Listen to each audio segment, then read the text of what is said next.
Hey guys, welcome back to the Humble Homestead. I'm Stacy, for those of you that are new here, and today I'm going to walk you through a quick preservation of your overabundance of summer squash. This could also apply to zucchini, although I prefer to shred my zucchini up, but we're just going to work on summer squash today. Remember that clean counter? We're going to tackle these squash today though. So I was given a bunch of summer squash from a friend of mine. I actually did not plant any this year because I didn't. And actually, I should record a quick short today and show you how my spaghetti squash is doing, if you remember. Anyways, let's move on. So I have 2, 4, 6, 8, 10 summer squash left.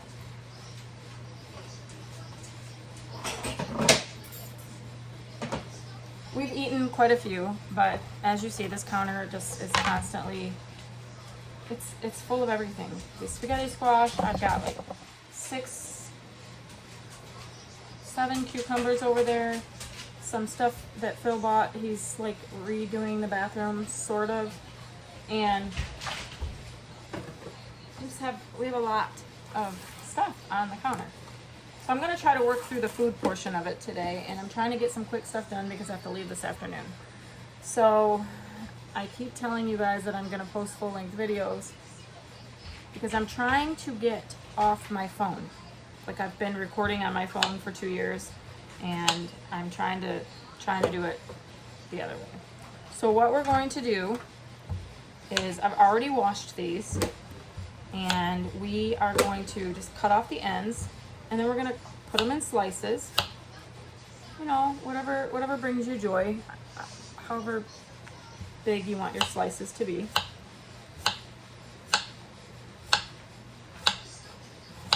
So we're gonna do that. We're just gonna slice these up, okay?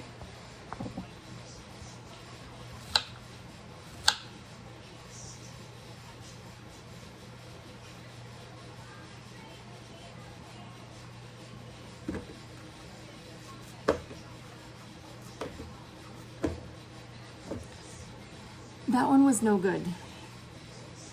I feel like it's starting to go bad, like it's kind of turning in the center, so I'm just gonna add that one to the compost pile.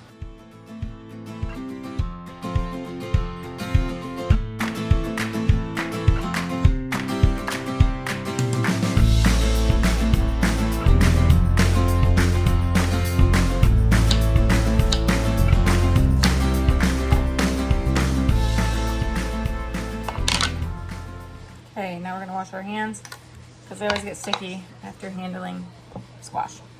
So now I have a nice size bowl of sliced squash. I'm just gonna use some parchment paper. You could use wax paper. I just happen to have parchment. And we're going to line like it's like a bigger, probably like a half a sheet cake pan or whatever you have on hand. And we're just gonna layer them single style. Single row, single layer. Wow. Some of these big ones you could like use and make kind of like little zucchini pizzas or something. We've eaten quite a bit of this already. There were a couple that were starting to go bad the other day that I fed to Honor. And so I'm learning that any kind of, most produces, if it's starting to go bad, you can save it.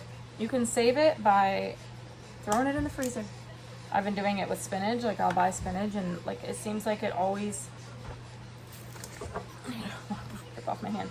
It always goes bad before we finish it.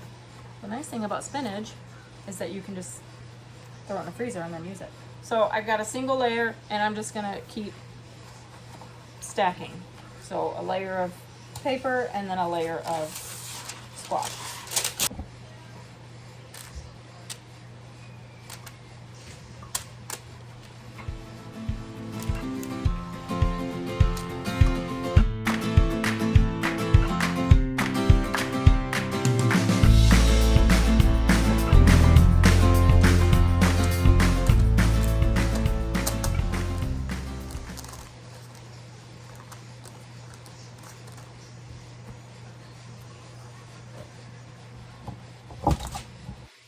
So I have it. It's like perfect. And we're gonna go put it in the freezer. Let's see if I can do both things at once. So I did watch a few tutorials on this. I'm trying to balance while I walk out the door. And some people said, you know, like you should flash freeze them, but other people said it doesn't really make a difference if you flash freeze it. That, if not flash freeze, I'm flash freezing them. That's what we're doing right now. Some people said that you should blanch them first, but I am not. And I'm just clearing some room so that this will fit. A small sneak peek into one of our freezers. It's really bugging me that it's like not even. Let me just slide this there.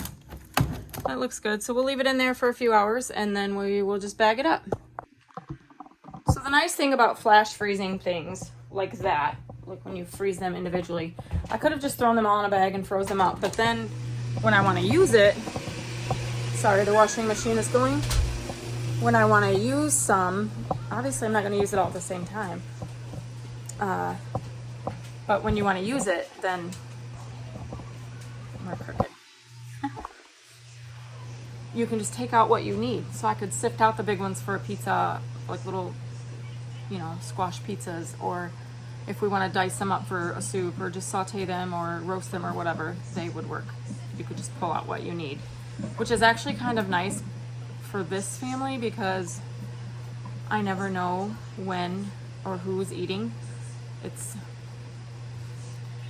you know, one night I'll make a big pot of spaghetti thinking that like Cole and Caroline are going to be here because she was here that day, and then next thing I know they're going out to dinner. Or like last night I made like a turkey stroganoff with some cucumber salad because I'm trying to work through those cucumbers, and then I roasted some of our carrots from the garden and some cauliflower. Like none of that. Cole doesn't like any of that. So, and then he come in and he was starving. He was like, "What's for dinner?" And I was like, "I didn't know." It's like a restaurant here. They need to RSVP if they're going to be here for dinner, right? So anyways, that was kind of a quick video today, but I just wanted to encourage somebody that maybe was like, oh, I don't know what to do with all this stuff. That's a good way to preserve some of your squash and then have it tasting like summer all year long. Thanks for going with me today, guys. We'll see you on the next one.